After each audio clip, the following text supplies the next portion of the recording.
waa asalaamaaleykum wa rahmatullahi taala wa barakaatu yéen mbokk ci liñ mbokk taalibe bi man la Mame Balla Baye Fall borom batu jaan bi ku ma xamul ni dégg nga ma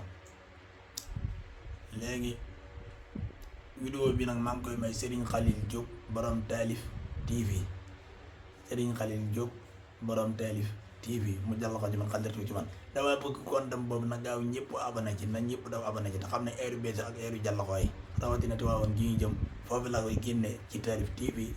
di situb Serigne Khalil Diop di sama soppe di sama xarit jàlla ko ci man xalatu ko ci man te duma may kenn ku koy jale-jale wala ku koy mbali wala ku koy mili kon gars yi gaaw leen daw ngeen daw abonné ca compte booba bu ko kenn xaar te xam ne heure bees ak heure jàll ko yi maa ngi koy génne ci Taalif TV kon Taalif TV xaar ma Serigne Khalil Diop yor ko Taalif TV xaar ma te xam ne Taalif yi jàll ko yi yu xalatu ko yu malatu ko yi yu bees yi foofu la ko defee na ma ñëpp xaar nan fexe maanaam nan gaaw daw am fa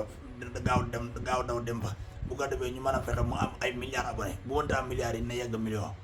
milliards abonné laa soxla nag milliards abonné laa bëgg ci Taalif TV bu Serigne Khalil Diop ndax gars yi yëpp daw wuti foofa te xam ne heure bees yi ak yu xalatu yu malatu yi foofu la koy defee